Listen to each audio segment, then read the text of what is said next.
Hello दोस्तों, स्वागत है आप सबका राजस्थान सीटी के यूट्यूब चैनल पर। और मैं लेके आया हूं कैलाश जानी साइंस की क्लासें। यदि इससे पहले की क्लासें आपने नहीं देखी है तो नीचे लिंक दे रखी है डिस्क्रिप्शन में, आप जरूर जाके देखिएगा। और विज्ञान विषय में जो भी आपको समस्याएं आ रही है नीचे कमेंट में जरूर बताइएगा। आज का जो टॉपिक लेने जा रहा हूं वंशानुगति या जेनेटिक्स। इस टॉपिक के बारे में आपने बहुत सुना होगा, बहुत पहले कहीं पढ़ा भी होगा, लेकिन मैं बताना चाहूंगा कि ये जो टॉपिक है बिल्कुल फैक्चुअल बेसिस भी है और कुछ आपको समझने लायक भी है। तो अब अपन दोनों मिलकर एक अच्छा बॉन्डिंग बनाएंगे और इसको समझने का प्रयास करेंगे। चलो बताना चाहूंगा कि जेनेटिक्स का जो टॉपिक है वो पढ़ने के लिए मेरे एक साथी यानी मेरा स्टूडेंट एक और आया आपके साथ में पढ़ने के लिए। कैसे हो भाई? बढ़िया सर, बढ़िया एकदम। आप कैसे सर? कैसे चल रही है पढ़ाई? अरे सर बढ़िया चल रही है, बट यार जेनेटिक का टॉपिक ही बहुत ही अटपटा है। कोई बात नहीं, जेनेटिक्स का टॉपिक यदि इससे अटपटा लग रहा है तो मैं वादा करता हूं कि बहुत सामान्य तरीके से समझा जाएगा। सर ये टॉपिक समझ में तो आ जाता है जब पढ़ते हैं तो, लेकिन एग्जाम में क्वेश्चन जब आता है तो बहुत ज्यादा कंफ्यूज हो जाता हूं मैं सारे डाउट्स क्लियर करूंगा एक एक साथ, एक एक टॉपिक को लेकर, और ये बताऊंगा कि इतिहास के साथ साथ में जेनेटिक्स की उत्पत्ति किस प्रकार से हुई। आप चिंता मत कीजिए, बस कॉपी और पेन लेके बैठिएगा। सर मैं आपकी क्लास में देखूंगा, लेकिन एग्जाम में कितने क्वेश्चन आएंगे इस एग्जाम? अरे तू कितना चिंता करता है, जब मैं पढ़ा रहा हूं और आप पढ़ रहे हैं तो चिंता की कोई बात। जितने पर्सन आएंगे अच्छे से खेलेंगे उनके साथ। चलिए सर, मैं बैठता हूं पेन और पेपर लेकर। तो स्वागत है आप सबका जेनेटिक्स की क्लास में। आप जरूर कॉपी और पेन लेके बैठिएगा, अपने नोट्स लिखिएगा। मिलते हैं इस क्लास के अंदर। चलिए तो अब चलते हैं आनुवांशिकी टॉपिक के अंदर। आनुवांशिकी क्या होती है, इसका इतिहास क्या था, कैसे इस आनुवांशिकी का डेवलपमेंट हुआ है। आज वर्तमान में अपन देखते हैं जेनेटिक्स बहुत डेवलपमेंट वाला टॉपिक है और वर्तमान में अनुसंधान बहुत अधिक चल रहे हैं जेनेटिक्स पर। तो देखते हैं क्या होती है जेनेटिक्स, इसका इतिहास कैसा रहा है, किस तरह से अपन पढ़ेंगे, अपने सिलेबस के अकॉर्डिंग पढ़ेंगे। और मैंने सारे फैक्ट्स इसमें शामिल किए हैं, तो अच्छे से समझिएगा, नोट्स बनाते रहिएगा, कॉपी लेके बैठिएगा जिस तरह से अशोक बैठा है। अपन पढ़ेंगे इसमें इस आनुवांशिकी का इतिहास क्या था, हिस्ट्री क्या थी, मेंडल के नियम पढ़ेंगे, सेक्स डिटर्मिनेशन या लिंग का निर्धारण कैसे होता है, आनुवांशिक बीमारी कौन कौन सी होती है, इसकी यूटिलाइज क्या होता है, गुणसूत्रों की संरचना कैसी होती है, न्यूक्लिक एसिड क्या होते हैं और प्रोटीन संश्लेषण का केंद्रीय सिद्धांत या सेंट्रल डॉगमा थ्योरी क्या है। ये सारे के सारे टॉपिक अब इसमें पढ़ने वाले हैं और मैं वादा करता हूं अच्छे से समझ में आएगा। क्योंकि थोड़ा सा यहां ध्यान रखना इतिहास के बारे में, कुछ वैज्ञानिकों के नाम आपको हुबेहू रटने पड़ेंगे। जैसे आपको पूछ लिया आनुवांशिकी शब्द किसने दिया, जीन शब्द किसने दिया, तो वो चीजें आपको फैक्चुअल रटनी पड़ेगी। तो उसके लिए आप बिल्कुल कॉपी और पेन लेके बैठिएगा और लिखते रहिएगा साथ साथ में। हालांकि पीडीएफ भी आपको मिल जाएगी। आनुवांशिकी क्या चीज है, शब्द किसने दिया, यहां से डायरेक्ट प्रश्न पुटअप होते हैं। तो उम्मीद है अशोक तुम्हें समझ में आ रहा होगा। आनुवांशिकी या जेनेटिक्स, इसका मतलब होता है आनुवांशिक गुणों का अध्ययन करना, आनुवांशिकता कहलाता है। या आनुवांशिकी विज्ञान की वह शाखा जिसमें आनुवांशिक गुणों का अध्ययन किया जाता है, आनुवांशिकी कहलाता है।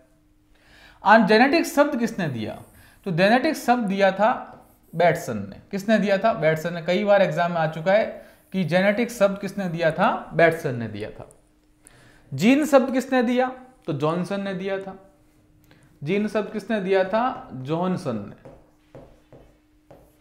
फिर जीन की आधुनिक परिकल्पना जो मॉडर्न थ्योरी चल रही है वो किसने दी थी, एस बेंजर ने दी थी। देखो जेनेटिक्स शब्द बैटसन ने दिया था।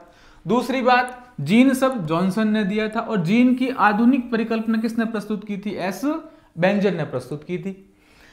अब देखो हिस्ट्री वाई हिस्ट्री आगे बढ़ेंगे और मैं ऐसा मानता हूं कि यहां से डायरेक्ट प्रश्न पुटअप होने के चांसेस रहते हैं, क्योंकि ये फैक्चुअल चीजें हैं। और फैक्चुअल चीजें यदि मैं तो ऐसा मानता हूं कि यदि आप लिखकर उसे अपने दीवार पर चिपका दीजिए कि किसने क्या दिया था। 1902 में वाल्टर सटन और बावेरी बाद में दोनों मिलकर काम करेंगे। पहले सटन अलग से काम करता। 1902 में सटन ने क्रोमोसोम पर जीन उपस्थित होते हैं ये बात बताई। सटन नामक वैज्ञानिक आया, उसने बोला क्रोमोसोम यानी गुणसूत्र पर क्या होते हैं, जीन पाए जाते हैं। पहली बात उसने कही। दूसरी बात 1903 में ही बावेरी आया। बावेरी ने यह बोला कि क्रोमोसोम पर क्या होते हैं, जीन होते हैं। अब इन दोनों ने मिलकर काम किया, सटन और बावेरी, थोड़ी देर बाद में देखेंगे अपन। 1909 में जॉनसन ने बताया कि मात्रात्मक लक्षण हेतु जीन जिम्मेदार होते हैं। यानी जो भी मात्रात्मक लक्षण होते हैं, लक्षणात्मक जैसे अपन कह सकते हैं किसी गुण के अंदर देखें तो ये मात्रात्मक लक्षण है। मात्रात्मक मतलब बाहर दिखने वाले आकार की लक्षण हुए, तो ये जो मात्रात्मक लक्षण होते हैं उसके लिए जीन जिम्मेदार होते हैं, वातावरण उसमें सहयोगी करता है, यानी सहयोगी होता है। तो वातावरण कारक सिद्धांत दिया इसने, किसने दिया? जॉनसन ने। और जॉनसन ने बताया जीनोटाइप, यानी जीन की थ्योरी के आधार पर दिया जीनोटाइप, यानी जीनों के द्वारा लक्षण को निर्धारण होता है, इसलिए जीनोटाइप या जीन प्रूफ की थ्योरी दी। और दूसरी चीज होती है फिनोटाइप। फिनोटाइप का होता है लक्षण प्रूफ। देखो दो चीजें होती है, माना कि कोई पेड़ है, इस पेड़ की फली लगी हरी, और यदि पेड़ देखा तो पेड़ है लंबा। अब यदि अपन बात करें फिनोटाइप की, लक्षण स्वरूप की, तो ऐसे कैसे दो पेड़ है, ये लंबा है और ये हरा है। बाहर से अपन को देखने पर दोनों पेड़ लंबे दिखाई दे रहे हैं, इसका मतलब फिनोटाइप दोनों का क्या है? 1:1 है, माना कि मतलब ये दोनों का सेम मान लें, यदि दोनों का सेम मान लें तो फिनोटाइप दोनों का बराबर है। लेकिन जीनोटाइप दोनों का बराबर हुई जरूरी नहीं होता, क्योंकि आंतरिक रूप से इनमें जो जिम्मेदार कारक होते हैं, विपर्यासी लक्षण होते हैं, विपर्यासी युग्म होते हैं, वो अलग अलग हो सकते हैं। माना कि कोई जो, जैसे माना कि अपन मटर में पढ़ेंगे तो टी और टी पढ़ते हैं, ये दिखता तो लंबा ही है, लेकिन कैसा होता है? अशुद्ध लंबा होता है, क्योंकि इसमें जो छोटा वाला टी है वो अप्रभावी होता है। तो इसका जो अपन दो प्लांट्स ऐसे ले, टी और टी, टी और टी, इसमें अपन यदि जीनोटाइप्स की बात करते हैं तो 1:1 होगा, जबकि फिनोटाइप्स क्या होंगे? दोनों बराबर होंगे। फिनोटाइप्स का मतलब होता है कि इसमें जो दोनों के लक्षण है वो दोनों के दोनों लक्षण सेम है। क्यों? फिनोटाइप्स का मतलब लक्षण स्वरूप दोनों लंबे हैं, क्योंकि बड़ी वाली टी इसमें प्रभावी है। आप तो इतने पछड़े में पढ़ो मत, इतना ये सोचो, बाहर से जो दिखे वो फिनोटाइप्स और जो भीतर में है वो जीनोटाइप्स। ठीक है, फिर आगे बढ़ते हैं। 1909 में जॉर्ज यूले ने मात्रात्मक वंशानुगति के बारे में बताया। मूलर अब देखना, मूलर ने ड्रोसोफिला मक्खी पर प्रयोग किए और उस पर एक्स किरणें डाली। एक्स किरणें डालने पर पता चला कि उसमें जीन में क्या हो गया? परिवर्तन हो गया। तो ड्रोसोफिला पर एक्स किरणें डाली किसने? मूलर ने, और देखा कि ड्रोसोफिला के जो जीन है उसमें परिवर्तन हो गया। 1953 में डीएनए का डबल हेलिक्स मॉडल दिया, यानी द्विसूत्री मॉडल दिया। डीएनए का double helix model very very important है। डबल हेलिक्स मॉडल किसने दिया? वॉटसन एवं क्रिक ने दिया। वॉटसन एवं क्रिक ने दिया। डीएनए पर बोला कि जीन उपस्थित होते हैं, और डीएनए का डबल हेलिक्स मॉडल दिया किसने? वॉटसन एवं क्रिक ने दिया। फिर है मैक्लीटॉक या मैक्लीटॉक ने जंपिंग जीन परिकल्पना दी। मैक्लिंटॉक क्या दिया? जंपिंग जीन परिकल्पना दी। मार्शल मिटेनबर्ग ने क्या दी? 20 अमीनो अम्ल विशेष कोडोन में होते हैं, जिसे गिग कोडोन कहते हैं, AUGG फॉर्म में होते हैं। ओकोवा ने बताया डीएनए का पात्र विश्लेषण, यानी डीएनए को प्रयोगशाला में किसने बनाया? ओकोवा ने बनाया था पहली बार। 1965 में हरगोविंद खुराना, जिसको नोबेल पुरस्कार भी मिला था। 1965 में हरगोविंद खुराना ने न्यूक्लिक अम्ल के रासायनिक निर्माण की परिकल्पना दी कि जो न्यूक्लिक एसिड्स होते हैं उसको रासायनिक निर्माण कैसे किया जाता है। तो हरगोविंद खुराना ने 1965 में पहली बार बताया। अब देखो मेन चीजें आपको क्या ध्यान रखनी यहां पर। पहला चीज, आनुवांशिक शब्द किसने दिया? बैटसन ने। जीन शब्द जॉनसन ने। जीन की आधुनिक परिकल्पना एस बेंजल ने। वाल्टर सटन और बावेरी ने बताया कि क्रोमोसोम पर जीन उपस्थित होते हैं। जॉनसन ने मात्रात्मक लक्षण तो जीन को जिम्मेदार बताया। मूलर ने ड्रोसोफिला की मक्खी होती उस पर एक्स किरणें डाली और उसके जीन में परिवर्तन होने की बात सिद्ध की। 1953 में डीएनए का डबल हेलिक्स मॉडल प्रस्तुत किया। वॉटसन एवं क्रिक ने प्रस्तुत किया। मैक्लीटॉक ने जंपिंग जीन परिकल्पना दी। मार्शल मिटेनबर्ग ने दी थी 20 अमीनो अम्ल के विशेष कोडोन होते हैं। आकोवा ने पहली बार डीएनए का प्रयोगशाला में संश्लेषण किया, और हरगोविंद खुराना ने डीएनए का रासायनिक रूप से क्या किया? निर्माण किया। तो अशोक, उम्मीद है तू तैयार होगा इस सारे के सारे टॉपिक्स को पढ़ने के लिए। अब विशिष्ट सर्जनवाद का सिद्धांत, मतलब कुछ चीजें ऐसी होती है जो किसी विशिष्ट कारणों से ही उत्पन्न होती है, वो होती विशिष्ट सर्जनवाद। मानव का विकास बोलते हैं, मानव का विकास भी किसी विशिष्ट कारणों से हुआ है। विशिष्ट सृजनवाद यानी किसी भी क्रिया के प्रति विशिष्ट क्रिया या विशिष्ट कारण होता है, उससे कारण वो क्रिया होती है। तो विशिष्ट सृजनवाद का सिद्धांत दिया था फादर सुआरेज ने। देखो जहां समझने लायक बातें होगी वहां समझा जाएगा। हालांकि ये जो प्रश्न है मैंने आरबीएससी की पुरानी पुस्तकों से लिया है। तो विशिष्ट सृजनवाद का सिद्धांत दिया था फादर सुआरेज ने। लेमार्कवाद ये थोड़ा इंपॉर्टेंट है, फिर डार्विनवाद भी थोड़ा इंपॉर्टेंट है। लेमार्कवाद में क्या उपयोगितावाद का सिद्धांत, माना कि जो जंतु या जो भी जीव है जिस अंग का कम प्रयोग करेगा वो अंग विलुप्त होने के कगार पर चला जाएगा, और जिस अंग का ज्यादा प्रयोग करेगा वो अंग उसका उतना ही विकसित होगा। जैसे आपने देखा होगा जो पहले जो अपन देखते थे जेब्रा या जिराफ पहले ऐसा कहते थे कि बिल्कुल हिरण की आकृति का था, लेकिन जैसे ही घास खत्म हुआ तो उसको पेड़ की टहनियों से जो भोजन करना पड़ा, इसके लिए उसकी गर्दन लंबी होती रही। तो जो जिराफ जिस अंग का ज्यादा विकास किया, जिस अंग का ज्यादा उपयोग किया, उसका उतना ही विकास बढ़ता गया। तो लेमार्कवाद की थ्योरी है उपयोगितावाद का सिद्धांत। ये ध्यान रखना थोड़ा सा इंपॉर्टेंट है, सीधा आएगा कि विकास या उद्विकास के सिद्धांतों में उपयोगितावाद का सिद्धांत किसने दिया था? तो लेमार्क ने दिया था। किसने दिया था? लेमार्क ने। साइंटिस्ट का नाम था लेमार्क, इसीलिए इसका नाम पड़ गया लेमार्कवाद। ठीक है।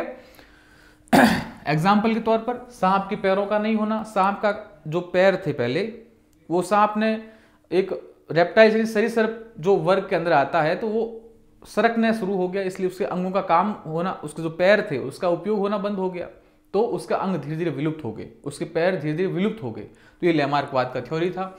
फिर है डार्विनवाद। डार्विन एक अच्छा साइंटिस्ट था, उद्विकास के बारे में उसने सिद्धांत दिया था पेंजिया का सिद्धांत। पेंजिया क्या था? एक द्वीप था। उस द्वीप पर इसने बहुत अधिक अनुसंधान किए, और जिस जहाज पे वो बैठ के गया था उसका नाम था बीगल। बगील नहीं, बीगल। तो बीगल जहाज था। कौन सा जहाज था? बीगल जहाज था। उस बीगल जहाज में बैठकर इसने अनुसंधान किए थे। इसने सिद्धांत दिया था प्राकृतिक चयन का सिद्धांत या संघर्षवाद। क्या दिया था? संघर्षवाद। देखिए, इस प्रकृति में वही जीव जंतु जीवित रहेगा जो संघर्ष करके अपने आप को सर्वाइव कर सकता है, उसके प्रति अनुकूलित हो सकता है। यानी प्रकृति जिसको एक्सेप्ट कर लेती है वो तो जीवित रहेगा, और प्रकृति जिसको एक्सेप्ट नहीं कर पाती वो जीवित नहीं रह पाएगा। माना कि कोई दो प्रजातियां हैं, आपस में क्या होगा, इनकी संख्या बढ़ती गई और आपस में संघर्ष शुरू हुआ। इसमें दोनों में वही जीवित रहेगी जो क्या हो, प्रबल हो, मजबूत हो, अपने आप को सर्वाइव कर सकती हो। तो इन दोनों संघर्ष में वो प्रजाति विजयी होगी और वही आगे क्या होगी, सर्वाइव कर पाएगी। इसे बोलते हैं प्राकृतिक चयन का सिद्धांत या संघर्षवाद। ये किसने दिया था? डार्विन ने दिया था। फिर इसके बाद आके देखते हैं नव डार्विनवाद। इस नव डार्विनवाद में क्या है? प्राकृतिक वर्ण पर निर्भर, यानी प्रकृति किसको एक्सेप्ट कर पाती है, नेचर किसको एक्सेप्ट कर पाती है। जैसे अभी वर्तमान में देखते हैं जो शेर है, वो टाइगर है, जिनको प्रकृति के अनुसार उसका वातावरण नहीं मिल पाता तो सर्वाइव नहीं कर पाते, वो मर जाते हैं। तो प्रकृति जिसको एक्सेप्ट कर रही है वो ही सर्वाइव कर पाएगा। इसे बोलते हैं प्रकृति का वर्ण। प्रकृति जिसको वर्ण कर पाती, प्रकृति वर्ण पर निर्भर होती। दूसरा जनन के माध्यम से अपनी संतति जितनी बढ़ाएगा उसके माध्यम से। और तीसरा उत्परिवर्तन। माना कि किसी जीव जंतु में अकस्मात कोई परिवर्तन हो गया और उसमें कोई नया लक्षण विकसित हो गया, उसे बोलते हैं उत्परिवर्तन या म्यूटेशन। म्यूटेशन का मतलब होता है अकस्मात होने वाले परिवर्तन। अकस्मात होने वाले परिवर्तन। जैसे आपने देखा होगा किसी रेडियो एक्टिव तत्व के कारण मानव के जीन में या डीएनए में परिवर्तन हो जाते हैं और एक नए लक्षण का विकसित हो जाते हैं, तो वो उत्परिवर्तन के अंदर आते हैं। तो नव डार्विनवाद में प्रकृति वर्ण पर निर्भर होता है, जनन के माध्यम पर, उसके कारण नए लक्षण उत्पन्न हो सकते हैं, उत्परिवर्तन के माध्यम से नए लक्षण उत्पन्न हो सकते हैं। फिर उत्परिवर्तनवाद वेरी वेरी इंपॉर्टेंट किसने दिया था? ह्यूगो डी व्रीज ने दिया था। किसने दिया था? ह्यूगो डी व्रीज ने दिया था। और इसको बोलते हैं अचानक होने वाले परिवर्तन क्या कहलाते हैं? उत्परिवर्तन कहलाते हैं। और इसके लिए निर्भर कौन होता है? जीन। Very very important. उत्परिवर्तन में जिम्मेदार कौन होते हैं? जीन जिम्मेदार होते हैं। तो मोटे तौर से ये ध्यान रखिएगा। अब है मॉडर्न जो जेनेटिक्स है वो किस प्रकार से चली। देखो, शुरुआत 20वीं सदी में मानी जाती है। सटन और बावेरी वही दोनों साथ में मिले 1902-3 में बोला कि गुणसूत्र एवं जीन के मध्य क्या संबंध होता है उसको बताया, यानी गुणसूत्र पर जीन उपस्थित होते हैं और जीन की आनुवांशिक संचरण की इकाई की पुष्टि की। यदि आपसे पूछ ले आनुवांशिकता की इकाई क्या होती है, जीन होती है। और तो इसकी पुष्टि किसने की थी? सटन एवं बावेरी ने की थी। नॉल एवं रस्का, इसने पहली बार 1932 में इलेक्ट्रॉन सूक्ष्मदर्शी की खोज की थी। इलेक्ट्रॉन माइक्रोस्कोप की खोज किसने की थी? नॉल एवं रस्का ने की थी। जो एवेरी, मैकलॉड और मैकॉर्टी, एवेरी, मैकलॉड और मैकॉर्टी ने 1944 में न्यूमोनिया जीवाणु पर शोध कार्य किया और डीएनए आनुवांशिक गुणों के लिए जिम्मेदार होता है पहली बार बताया। देखो यहां पर सुनिए वापस, सटन और बावेरी गुणसूत्र एवं जीन के मध्य संबंध स्थापित किया। नॉल रस्का ने इलेक्ट्रॉन सूक्ष्मदर्शी 1944 में एवेरी, मैकलॉड एवं मैकॉर्टी ने बताया कि जो भी आनुवांशिक गुण होते हैं उसके लिए कौन जिम्मेदार होता है? डीएनए होता है। फिर बात आई वॉटसन एवं क्रिक ने 1953 में डीएनए का द्विसूत्री या डबल हेलिक्स मॉडल प्रस्तुत किया। बीडल एवं टेटम बहुत फेमस साइंटिस्ट थे, बीडल और टेटम। 1958 में एक जीन एक एंजाइम, यानी प्रत्येक जीन के लिए एक एंजाइम जिम्मेदार होता है। तो ध्यान रखना, ये बीडल और टेटम ने एक परिकल्पना दी थी, एक जीन और एक एंजाइम संकल्पना। कई बार एग्जाम में आता है, एक जीन एक एंजाइम संकल्पना किसने प्रस्तुत की? तो किसने की थी? बीडल और टेटम ने। जीन आनुवांशिकता की इकाई होती, पहली चीज। जीन क्रियाकलाप लक्षणों पर एवं ये क्या करता है? क्रियाकलाप लक्षणों पर नियंत्रित करता है। जीन क्या करता है? क्रियाकलाप लक्षणों पर क्या करता है? नियंत्रित स्थापित करता है। जीन पुनर्योजन, ट्रांसजेनिक पादप एवं जंतु क्लोनिंग की खोज हुई धीरे धीरे उसके बाद में। फिर क्या हुआ? फिर अपन बात करते हैं गुणसूत्र की।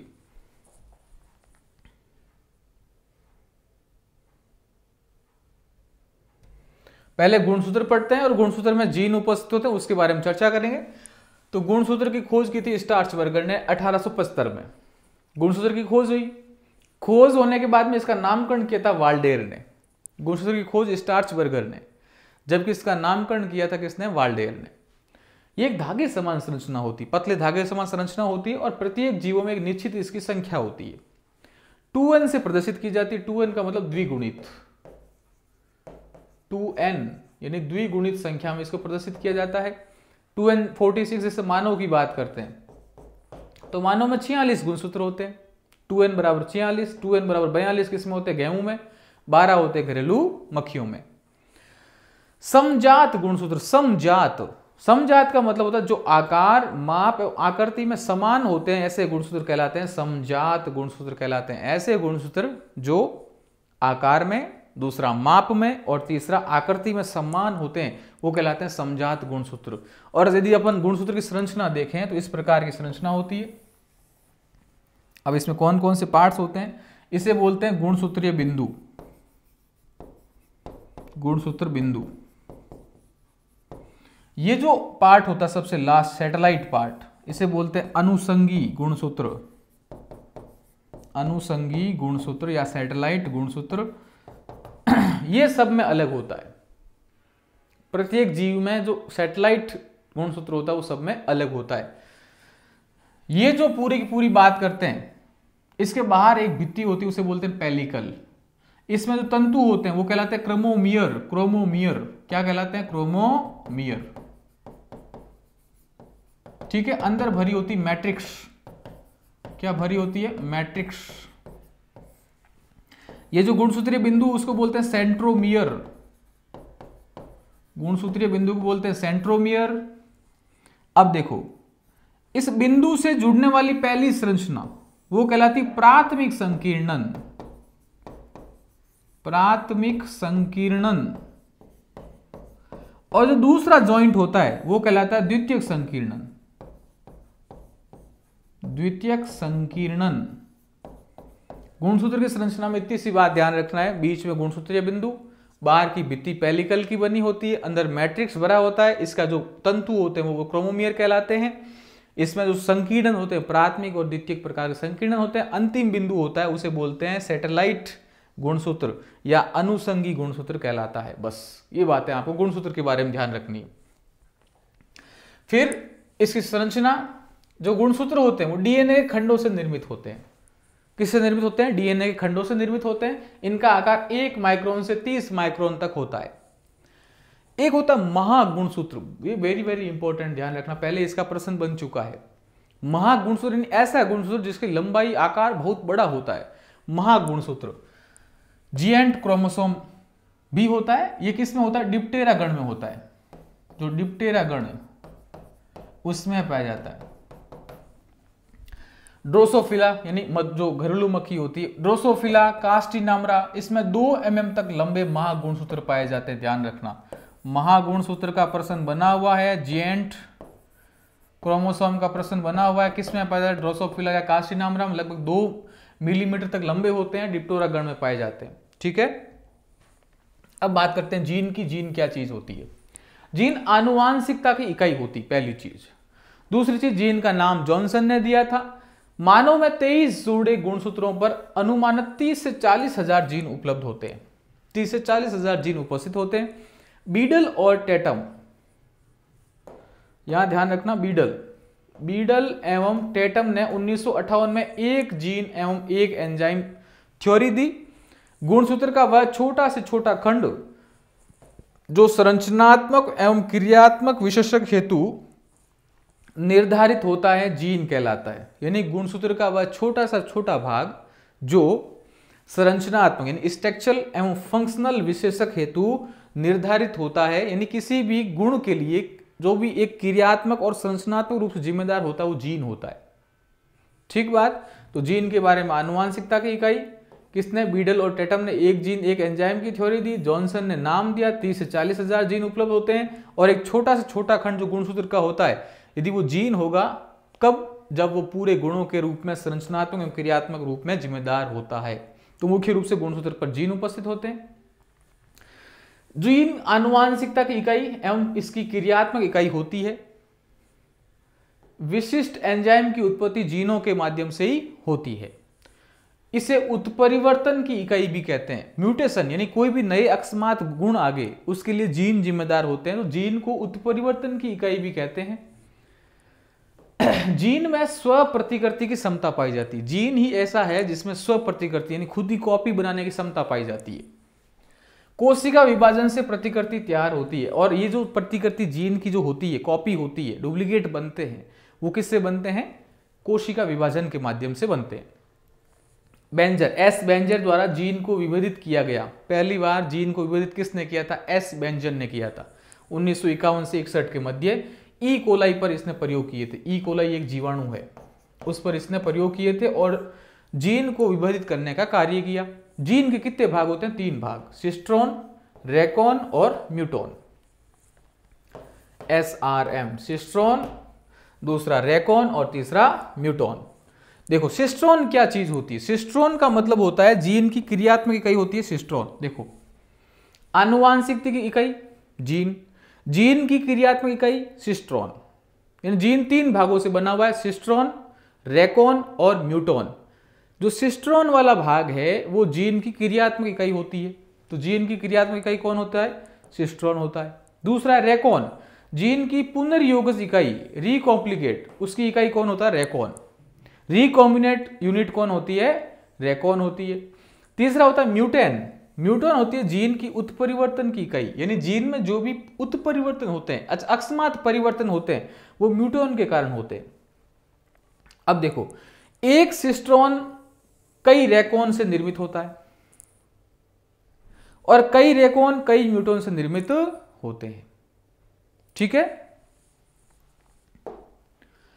न्यूक्लिक एसिड, अगली बात देखो, न्यूक्लिक एसिड की जो खोज की बात करते हैं तो फ्रेडरिक मिशर ने 1968 के आसपास की। तो न्यूक्लिक एसिड की बात जब की जाएगी तो न्यूक्लिक एसिड 1869 में फ्रेडरिक मिशर ने मवाद सेल्स या मवाद कोशिकाओं में इसकी खोज की थी। 1944 में एवेरी, मैक्लाउड एवं मैकॉर्टी द्वारा सिद्ध किया गया कि आनुवांशिकी पदार्थ न्यूक्लिक अम्ल ही होते हैं। वही डीएनए आरएनए वाली बात कि डीएनए आनुवांशिकता की इकाई होती है, इन्होंने ही सिद्ध किया था। फिर बात करते हैं मुख्य रूप से डीएनए और आरएनए 2 न्यूक्लिक अम्ल होते हैं। इनका निर्माण कैसे होता है? पहली चीज होती है न्यूक्लियोसाइड।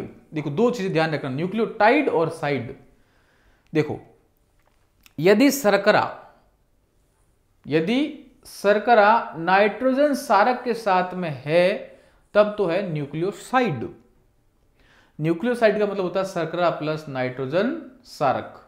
लेकिन यदि इस न्यूक्लियोसाइड के साथ यानी शर्करा और नाइट्रोजन सारक के साथ में यदि फास्फेट समूह जुड़ जाए तो वो न्यूक्लियोटाइड बन जाता है। तो ये तो क्या हो गया न्यूक्लियोसाइड, और न्यूक्लियोसाइड प्लस फास्फेट समूह वो बन जाता है न्यूक्लियोटाइड। देखो ये फास्फेट समूह है, माना कि क्या है फास्फेट समूह। तो ये तो हो गया फास्फेट समूह। और फास्फेट समूह जुड़ा हुआ किससे है? शर्करा से। और शर्करा का नाम क्या है? पेंटोज शर्करा, पेंटोज शर्करा से। और साथ में क्या जुड़े हुए? नाइट्रोजन सारक जुड़े हुए हैं। तो न्यूक्लियोसाइड तो ये वाली स्थिति होगी, नाइट्रोजन सार प्लस शर्करा क्या बन गया? न्यूक्लियोसाइड। अब इस नाइट्रोजन सार शर्करा और साथ में जुड़ गया फास्फेट समूह, तो ये जो चीज बन गई इस साइड वाली वो क्या बन गया? न्यूक्लियोटाइड बन गया। अब बात करते हैं आरएनए की। तो आरएनए और डीएनए को अपने यदि अंतर समझें, आरएनए और डीएनए का यदि अपन अंतर समझें तो बड़ा आसान है डीएनए और आरएनए का। देखो न्यूक्लिक अम्ल की खोज किसने की? फ्रेडरिक मिसर ने की। अब डीएनए क्या होता है? देखो डीएनए की फुल फॉर्म होती है डीऑक्सीराइबोज शर्करा अम्ल, डीऑक्सीराइबोज न्यूक्लिक अम्ल, डीऑक्सीराइबोज न्यूक्लिक अम्ल। आरएनए की फुल फॉर्म होती है केवल राइबोज न्यूक्लिक अम्ल, राइबोज न्यूक्लिक अम्ल। एक बात तो ये ध्यान रखना। दूसरी चीज ये ध्यान रखना कि जो डीएनए होता है वही बात है, नाइट्रोजन सारक होते हैं, आसाब होते हैं, दोनों में ही होते हैं। वो तो नाइट्रोजन सारक इसमें भी उपस्थित और नाइट्रोजन सारक इसमें भी उपस्थित। दूसरी चीज यदि अपन बात करें पेंटोज शर्करा, इसमें भी होता है और इसमें भी होता है। पेंटोज शर्करा इसमें भी होती है। फास्फेट समूह इसमें भी होता है और फास्फेट समूह इसमें भी होता है। तो फर्क क्या है फिर? फर्क होता है नाइट्रोजन सारक का। यहां जो नाइट्रोजन सारक होते हैं वो होते हैं ए, टी, सी और जी, एडेनिन, थाइमिन, साइटोसिन और ग्वानिन। यहां जो नाइट्रोजन सारक होते हैं डीएनए में एडेनिन, दूसरा थाइमिन, तीसरा साइटोसिन और चौथा होता है ग्वानिन। जबकि यहां नाइट्रोजन सारक कुछ अलग रूप में होंगे, यहां होंगे एडेनिन, ग्वानिन, साइटोसिन और यूरेसिल। यानी यहां पर जो थाइमिन होता है उस थाइमिन का रिप्लेस कर देता है कौन? यूरेसिल। तो पहला अंतर हो गया डीएनए आरएनए में नाम का। दूसरा अंतर हो गया कि नाइट्रोजन सारक जहां थाइमिन डीएनए में उपस्थित होता है वहां आरएनए में नाइट्रोजन सारक यूरेसिल उपस्थित होता है। तीसरी चीज नाइट्रोजन सारक की बात हो गई, ये हो गया डीऑक्सी। जो डीएनए होता है वो डबल हेलिक्स होता है, यानी द्विसूत्रित होता है, डबल हेलिक्स होता है। और जबकि ये एकल सूत्रित हो सकता है, एकल सूत्रित या सिंगल स्टैंडर्ड हो सकता है। तो मोटे मोटे तौर से डीएनए और आरएनए के बारे में इतना अपन फर्क कर सकते हैं कि डीएनए राइबोज डीऑक्सीराइबोज न्यूक्लिक अम्ल और वो राइबोज न्यूक्लिक अम्ल। दूसरा इसमें नाइट्रोजन सारक थाइमिन होता है और वहां उसकी जगह क्या होता है? यूरेसिल होता है, द्विसूत्रित। और ये होता है एक सूत्रित होता है। अब अपन देखें आरएनए के बारे में। तो कुछ पादप वायरसों में आरएनए क्या होता है? आनुवांशिक पदार्थ होता है। देखो सामान्य तौर से अपन देखें तो आरएनए आनुवांशिक पदार्थ किसमें होता है? पादपों में होता है। लेकिन कहीं कहीं पर अपन देखते हैं जंतुओं में जो वायरस होता है, जैसे अपन कोरोना वायरस देखते हैं, इनमें भी आरएनए आनुवांशिक पदार्थ है। तो कुछ पादपों में वायरस, कुछ पादप वायरसों में आनुवांशिक पदार्थ कौन सा होता है? आरएनए होता है।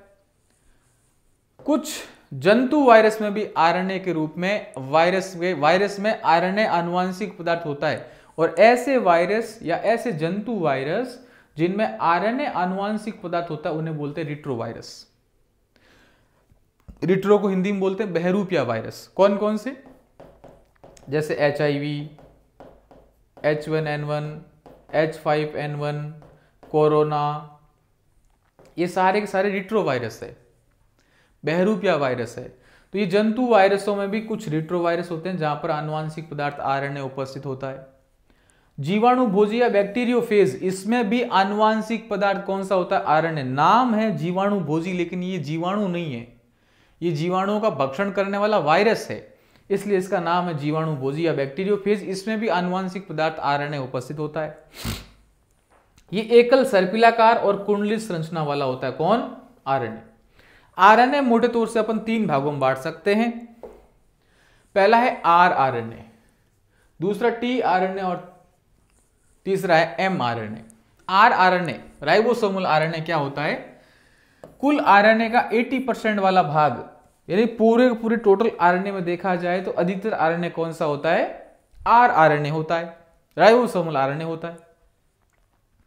इसका काम होता है राइबोसोम का निर्माण करना।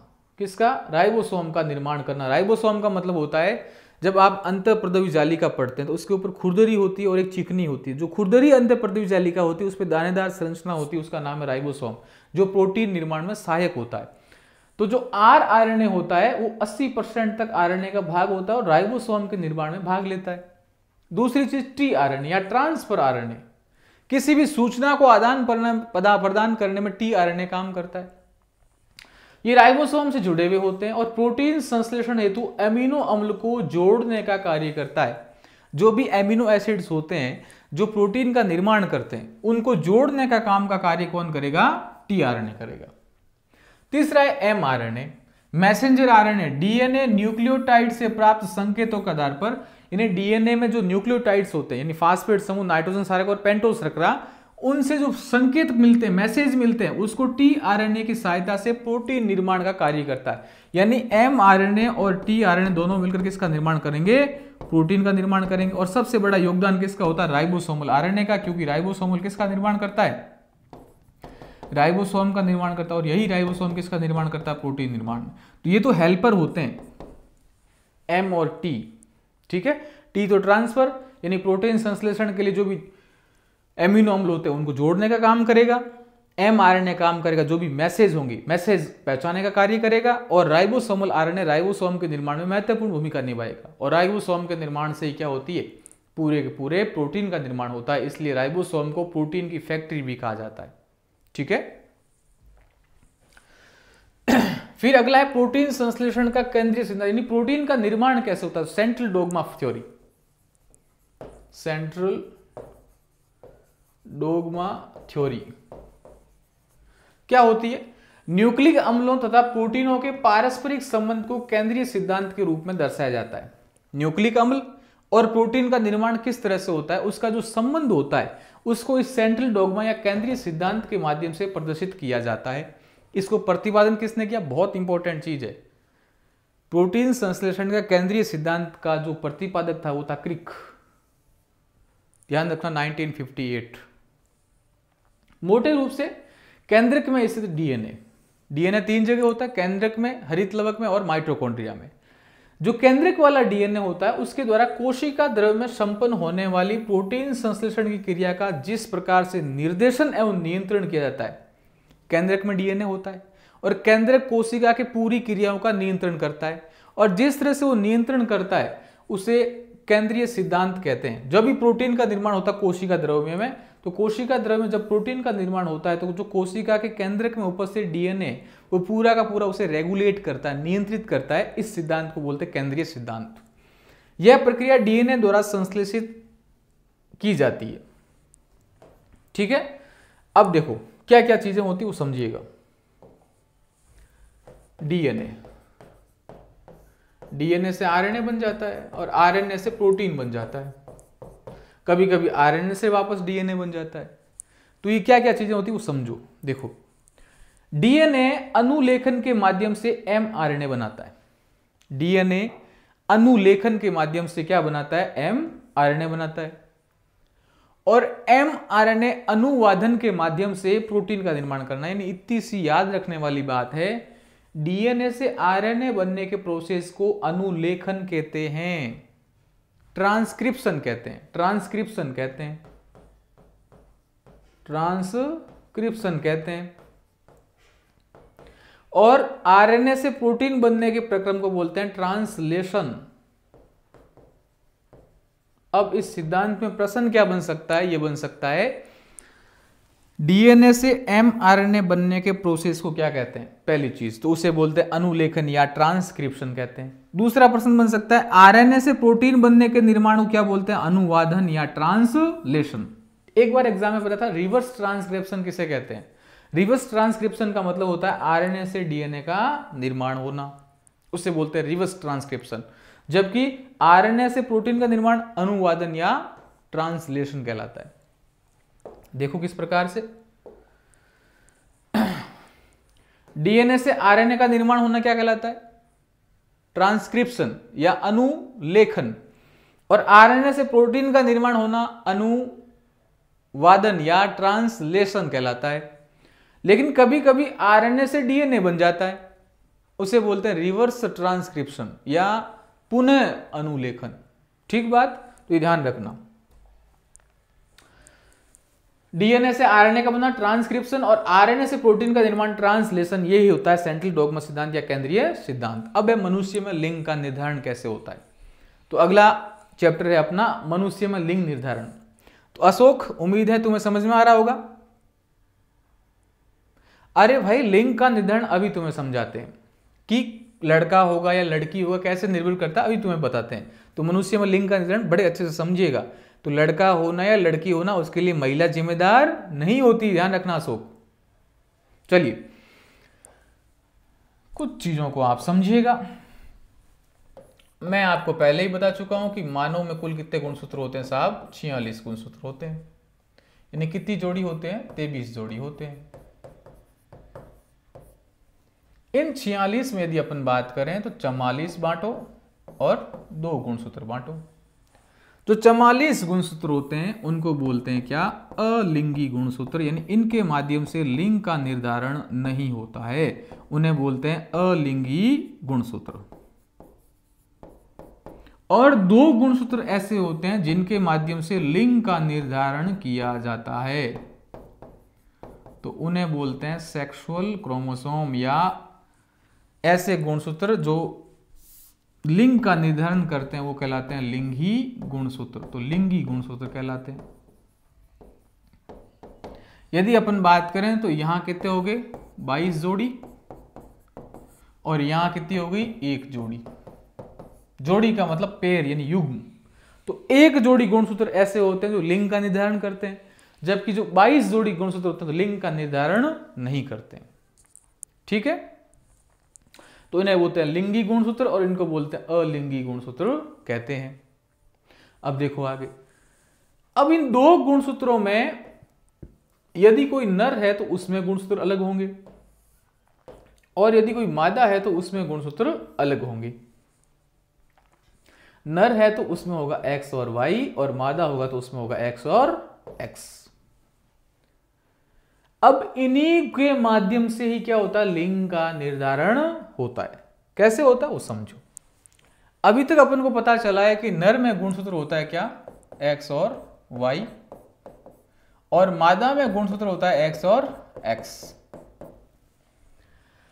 अब जब बच्चा होगा तो उसमें बच्चे होने की, लड़का या लड़की होने के चांसेस कितने होते हैं वो देखो। माना कि मादा में है XX, माना क्या होता ही है वो तो, और नर में होता है X और Y। अब देखो इसमें फर्क क्या है? इस Y का ही तो फर्क है। ये X, ये X, ये X। मतलब लड़का या लड़की होने का पूरा जिम्मेदार नर होता है, न कि महिला होती है। तो नर का Y गुणसूत्र लिंग का निर्धारण करता है कि लड़का होगा या लड़की होगा। कैसे देखो, इस X ने इस X के साथ क्रिया की तो बनाया X और X। इसी X ने इस दूसरे वाले X के साथ क्रिया की तो बना X और X। इस Y ने इस X के साथ किया तो X और Y, और इस Y ने इस X के साथ किया तो बना X और Y। यानी 50% चांस होते हैं कि वह क्या होगा? लड़का होगा, और 50% चांस होते हैं कि वहां क्या होगी? लड़की होगी। तो मनुष्य में लिंग निर्धारण का निर्धारक कौन होता है? Y गुणसूत्र होता है। Y गुणसूत्र क्या होता है, लिंग का निर्धारक होता है। यदि आपसे एग्जाम में प्रश्न आ जाए मनुष्य में लिंग का निर्धारण कौन करता है, तो पुरुषों में उपस्थित वाई गुणसूत्र करता है। ठीक है जी, तो यही पूरी थ्योरी अपन को पढ़नी है। मनुष्य में लिंग निर्धारण या सेक्स डिटरमिनेशन इन ह्यूमन, यानी मनुष्य में लिंग का निर्धारण कैसे होता है। तो विल्सन और स्टीवेंस दो साइंटिस्ट थे, लगभग बात है 1905 के आसपास की। तो विल्सन और स्टीवेंस ने बताया कि लिंग गुणसूत्र का अवधारणा दी पहली बार, कि लिंगी गुणसूत्र भी होते हैं, इनके माध्यम से ही लिंग का निर्धारण होता है। गुणसूत्र या क्रोमोसोम, इसमें कुछ होते हैं अलिंग सूत्र या ऑटोसोम्स जो 22 जोड़ी होते हैं, और कुछ होते हैं लिंगी गुणसूत्र या एलोसोम्स। देखो ऑटोसोम्स का मतलब मैंने आपको बताया अलिंगी गुणसूत्र, और लिंग का निर्धारण करने वाले कहलाते हैं एलोसोम्स। ये बोलते हैं 22 प्लस एक्स और वाई, यानी नर होगा तो एक्स वाई होगा और मादा होगा तो एक्स और एक्स होगा। अब मैंने आपको बताया कि किस प्रकार से निर्धारण होता है, तो कौन जिम्मेदार होता है, एक्स वाई होता है, यानी सीधी सी बात है पुरुषों में उपस्थित वाई गुणसूत्र लिंग निर्धारण में जिम्मेदार होता है। अब संकरण या हाइब्रिडेशन क्या होता है। देखो कोई प्रजाति है और उस प्रजाति की अलग अलग नस्लें, उनके मध्य यदि संकरण करवाएं तो एक नई प्रजाति पैदा होती है, नई नस्ल पैदा होती है। आपने देखा वो खच्चर पैदा होता है गधे और घोड़े के माध्यम से, तो नई प्रजाति पैदा होगी, नई नस्ल पैदा होगी। तो दो अलग अलग नस्लों के मध्य करवाया गया संभोग या संकरण, जिसके माध्यम से नई नस्ल पैदा होती है, संकरण कहलाता है। तो दो नस्लों के माध्यम से किसी नई नस्ल का निर्माण करना संकरण कहलाता है। कैसे, देखो बैगरूस गाय आपको पता हो तो उसका निर्माण कैसे करवाया, तो भारत का सांड था ब्रह्मा सांड और एक गाय थी एबरडीन गाय अमेरिका की, उन दोनों के मध्य सब प्रक्रिया हुई संकरण की। तो कौन सी गाय प्राप्त हुई, ब्रेगुस गाय प्राप्त हुई। तो ब्रेगुस गाय किस प्रकार से प्राप्त हुई है, भारतीय ब्रह्मा सांड और एबरडीन गाय से प्राप्त हुई है। कुछ और अन्य गाय जैसे जर्सी, सिंधी, ब्राउन स्विच या साहिवाल, इनके माध्यम से प्राप्त हुई है, संकरण के माध्यम से प्राप्त हुई है। खच्चर या मेल, ये गधा होना चाहिए नर, और घोड़ी या फिर घोड़ा होना चाहिए मादा, इन दोनों के माध्यम से संकरण करवाया तो क्या पैदा हुआ, खच्चर पैदा हुआ। ठीक है जी। उत्परिवर्तन मैंने आपको बताया था कि किस प्रकार से अक्षमात होने वाले परिवर्तन उत्परिवर्तन कहलाते हैं। तो उत्परिवर्तन क्या होता है, देखो पहले किस प्रकार से इसका इतिहास देखते हैं। तो 1791 यानी 1791 में अमेरिका का स्थान था सेडाराइट, उसका नाम था। एकदम देखा कि उसी एक भेड़ ऐसी है जो बिल्कुल बहुत ही छोटी है, और उस भेड़ में कुछ छोटी टांग वाली भेड़ भी मिल गई, और उस छोटी टांग वाली भेड़ का नाम रख दिया एल्कन। क्या रखा, एल्कन नाम रखा, एल्कन भेड़ रखा। दूसरी बार इसके बाद में देखने को मिला ह्यूगो ड्रीवरिस ने इवनिंग प्राइमरोज पादप था, उसमें कुछ परिवर्तन देखे और उसका नाम दे दिया उत्परिवर्तन। तो उत्परिवर्तन का जनक भी ह्यूगो ड्रीवरिस को ही कहा जाता है। मॉर्गन ने ड्रोसोफिला नामक जो मक्खी थी उसमें भी क्या देखा, उत्परिवर्तन देखा, और उसको नाम क्या दिया, असतत विभिन्नता या डिसकंटिन्यू वेरिएंट। तो मॉर्गन ने ड्रोसोफिला में देखा और उसका नाम दिया असतत विभिन्नताएं या डिसकंटिन्यू वेरिएंट नाम दिया। जीवों के लक्षणों में होने वाले अकस्मात वंशानुगत योग्य परिवर्तनों को उत्परिवर्तन कहते हैं। उत्परिवर्तन किसे कहते हैं, जीवों में होने वाले अकस्मात परिवर्तनों को। उत्परिवर्तन दो प्रकार के होते हैं साहब, एक तो होता है स्वतः ऑटोम्यूटेशन। ऑटोम्यूटेशन क्या होता है, प्रकृति के अज्ञात कारणों के कारण होने वाले परिवर्तन स्वतः उत्परिवर्तन कहलाते हैं। जैसे केरल में मोनोजाइट मृदा है, उसके माध्यम से यदि कोई परिवर्तन हुआ है, क्योंकि मोनोजाइट मृदा में रेडियो एक्टिव तत्व पाए जाते हैं, और उसके माध्यम से यदि कोई नस्लों में परिवर्तन हुआ है तो स्वतः उत्परिवर्तन है, क्योंकि अपने आप हुआ है प्रकृति के माध्यम से। दूसरा है प्रेरित उत्परिवर्तन। तो प्रेरित उत्पन्न ये कृत्रिम रूप से होता है, यानी किसी एक्स किरणों के माध्यम से हो गया। यदि किसी में उत्परिवर्तन करना है तो आप डायरेक्टली उसमें रेडियो एक्टिव डाल रहे हो, तो उत्परिवर्तन कैसे होते हैं, जो कृत्रिम का मतलब होता है मानव के माध्यम से। उत्परिवर्तन जो होता है वो डीएनए में उपस्थित n नाइट्रोजन सारकों के क्रम में परिवर्तन के कारण होता है। देखो डीएनए में होते हैं नाइट्रोजन सारक,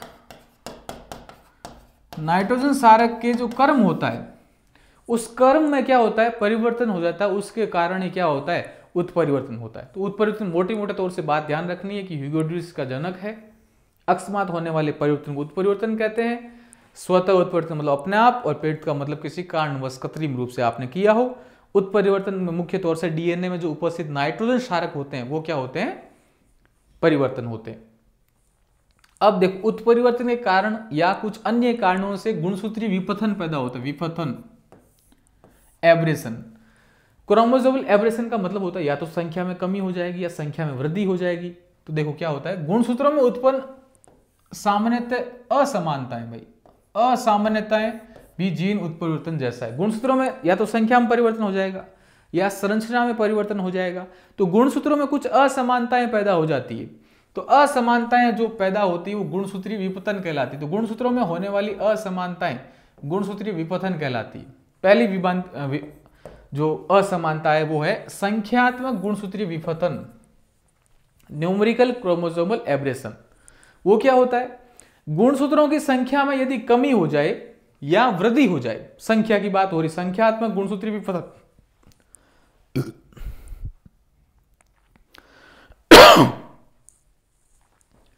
तो गुणसूत्रों की संख्या में कमी या वृद्धि के कारण उत्पन्न परिवर्तन को संख्यात्मक गुणसूत्रीय विपथन कहते हैं। माना कि मानव में 46 गुणसूत्र है, यदि 45 रह जाए या 44 रह जाए या 47 हो जाए, बढ़ जाए, तो उस प्रकार के जो परिवर्तन होते हैं वो कहलाते हैं संख्यात्मक गुणसूत्रीय विपथन। तो देखो कुछ चीजें होती है, एक तो होती मोनोसोमी, मोनोसोमी, और एक होती ट्राइसोमी। ये दो चीजों को समझिएगा। मोनोसोमी मतलब मानव में गुणसूत्र कितने होते हैं, 44 प्लस एक्स या एक्स, या 44 प्लस एक्स या वाई। यदि नर होगा तो 44 प्लस एक्स वाई, और मादा होगी तो 44 प्लस एक्स और एक्स।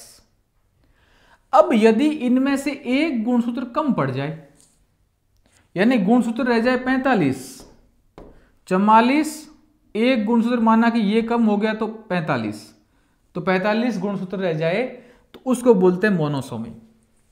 यानी एक गुणसूत्र की, यानी मोनो का मतलब एक गुणसूत्र की कमी मोनोसोमी कहलाती है। यानी 46 में से एक गया, 45 बच गए, वो मोनोसोमी हो गया। ट्राइसोमी 44 गुणसूत्र होते हैं, उसमें यदि नर की बात करें तो एक्स वाई, और महिला की बात करें तो एक्स और एक्स। यदि इसमें एक गुणसूत्र की वृद्धि हो जाए, यानी कुल कितने गुणसूत्र हो जाए, 47 हो जाए, उसे बोलते हैं ट्राइसोमी। यानी गुणसूत्रों की वृद्धि ट्राइसोमी, गुणसूत्रों की कमी मोनोसोमी। तो वो दोनों प्रकार किसके होते हैं, संख्यात्मक गुणसूत्रीय विपथन के, न्यूमेरिकल क्रोमोसोम एब्रेशन के। अब इनके कारण कौन कौन से रोग होते हैं वो देखो। दो चीजें होती है, सुगुणिता और असुगुणिता, यूप्लोइडी या एन्यूप्लोइडी। इसमें क्या होता है देखो, एन अगुणित गुणसूत्रों का समुच्चय या सेट जीनोम कहलाता है। यदि आपके एग्जाम में आ जाए जीनोम किसे कहते हैं, तो गुणसूत्रों के समुच्चय या सेट को जीनोम कहते हैं। और कितने सेट, एन, एन का मतलब अगुणित, अगुणित यानी एन जहां भी आए इसको बोलते हैं अगुणित, और जहां कहीं भी 2n आए उसको बोलते हैं द्विगुणित। तो n अगुणित, n का मतलब अगुणित ही होता है, तो n गुणसूत्रों के सेट या समुच्चय को जीनोम कहते हैं। गुणसूत्रों के सेट में कमी या वृद्धि क्या कहलाती है, सुगुणिता कहलाती है। जैसे एक गुणित यानी मोनोप्लाइड, कुल सेटों में आधे सेट रह जाना। बहुगुणित यानी पॉलीप्लाइड यानी संतति में एक से अधिक सेट बढ़ जाना। केला, मूंगफली, आलू की किस्म, आपने देखा होगा कुछ अभी हाइब्रिड नस्लें आई है, आलू की नस्लें का मतलब किस्में आई है आलू की, मतलब एक आलू के माध्यम से बहुत अधिक आलू पैदा कर सकते हैं। तो 2n, 3n, 4n, 5n यानी त्रिगुणित, चतुर्गुणित, पंचगुणित, इतने गुणसूत्र बढ़ने लग गए हैं, यानी गुणसूत्रों में वृद्धि होना शुरू हो गई है। फिर असुगुणिता, गुणसूत्रों में कुल संख्या में वृद्धि या कमी होना। इसका कारण क्या है, किसी त्रुटिकरण सेल डिवीजन, कोशिका विभाजन के कारण होता है। गुणसूत्र पुनरावर्ती या कमी हो जाती है, या तो गुणसूत्र वापस बढ़ जाता है या गुणसूत्रों की कमी हो जाती है। माना कि मानव में 46 गुणसूत्र है, उसमें से कुछ गुणसूत्र जैसे 21वां गुणसूत्र है उसमें वृद्धि हो गई, 13वां गुणसूत्र उसमें वृद्धि हो गई, 18वां गुणसूत्र उसमें वृद्धि हो गई, उसे बोलते हैं क्या? असुगुणिता। जैसे देखो आपने सुना होगा डाउन सिंड्रोम, ध्यान रखना डाउन सिंड्रोम में 21वें गुणसूत्र की अति वृद्धि हो जाती है, ये ध्यान रखना, या पुनरावृत्ति हो जाती है। एग्जाम में सीधा आया हुआ है कि डाउन सिंड्रोम में क्या होता है, तो डाउन सिंड्रोम में 21वें गुणसूत्र की या तो अति वृद्धि होगी या पुनरावृत्ति होगी, कमी नहीं होगी, ध्यान रखना। पटाऊ सिंड्रोम में 13, किसको पटाऊं? 13 को पटाऊं, तो 13वें गुणसूत्र में क्या हो जाती है? वृद्धि हो जाती है। एडवर्ड सिंड्रोम में 18वें गुणसूत्र की वृद्धि हो जाती है। कुछ 2 गुणसूत्र आपने देखा होगा, लिंग संलग्न गुणसूत्रों की बात करते हैं, तो लिंग संलग्न गुणसूत्रों में भी यदि कोई परिवर्तन हो जाए तो उसे बोलते हैं लिंग संलग्न गुणसूत्रीय विपथन। उसमें क्या होता है देखो, माना कि कोई पुरुष है उसमें गुणसूत्र होते हैं 44 प्लस XY, और महिला होती है उसमें होते हैं 44 प्लस X और X। अब यदि इसमें महिला है और उसमें एक गुणसूत्र कम हो गया तो 44 प्लस X बचा, 44 प्लस X बचा, और 44 प्लस X की स्थिति में कौन सा होता है? Turner syndrome. 44 plus 1 minus X हो गया तो क्या बच गया? 44 प्लस X, वो होता है टर्नर सिंड्रोम। और यदि पुरुषों की बात करें तो उसमें यदि क्लाइनफेल्टर होता है भाई, क्लाइनफेल्टर सिंड्रोम में क्या होता है? 44 प्लस XY यदि पुरुष है तो उसमें एक X की वृद्धि हो जाती है, तो 44 प्लस XY, यानी पुरुषों में महिलाओं के गुण विकसित हो जाते हैं, तो क्लाइनफेल्टर सिंड्रोम होता है वो। फिर अपन बात करते हैं तीसरी बात, संरचनात्मक गुणसूत्री विपथन, यानी स्ट्रक्चरल क्रोमोसोमल एब्रेशन क्या होता है, यानी गुणसूत्रों की जो आकृति है, संरचना है, उसमें कोई परिवर्तन हो जाए। फिर चौथा है ट्रांसफर क्रोमोसोमल एब्रेशन, यानी यदि गुणसूत्र एक स्थान से दूसरे स्थान पर चला जाए तो उसे बोलते हैं स्थानांतरण गुणसूत्रीय विपथन। क्या होता है वो देखो, एक रोग है फिलाडेल्फिया, उसमें क्या होता है? 22वां गुणसूत्र का विलोपन हो जाता है, गायब हो जाता है, और वो कहां चला जाता है? 9वें पर चला जाता है, 9वें पर जाकर जुड़ जाता है, 9वें पर जाकर जुड़ जाता है, यानी 22वां कहां आकर जुड़ जाता है? 9वें पर। मृजार कंदन या कैटक्राई सिंड्रोम में क्या होता है? जो 5वां गुणसूत्र रहता है वो हटकर 15वें पर चला जाता है। उत्परिवर्तन का महत्व बाद में देखते हैं अपन, क्या चीज होती है उत्परिवर्तन का महत्व। उत्परिवर्तन क्यों महत्व है? क्योंकि नई किस्म प्राप्त होती है, कोई नई चीज का विकास होता है। फिर बिंदु या जीन उत्परिवर्तन के लिए जिम्मेदार होता है। ठीक है, उम्मीद है आपको ये वीडियो पसंद आया होगा। राजस्थान सीईटी के चैनल पर आपको तमाम विषयों के पूरे वीडियोस उपलब्ध हैं, वहां जाके आप जरूर देखिएगा। और इसका अगला वीडियो देखना तो यहां पर आपको जो लिंक दे रखी वहां जरूर क्लिक करके अगला वीडियो देख सकते हैं। साथ में इस चैनल को सब्सक्राइब कीजिएगा और बेल आइकन जरूर दबाइएगा ताकि आपके पास नोटिफिकेशन पहुंच जाए और आप उस वीडियो तक पहुंच सकें। साथ में यदि आप हमसे टेलीग्राम चैनल पर नहीं जुड़े हैं तो टेलीग्राम चैनल की लिंक डिस्क्रिप्शन में दे रखी है, आप वहां जाके टेलीग्राम ज्वाइन कर सकते हैं ताकि आपको तमाम नोट्सों की PDF पहुंच सके। Thank you very much.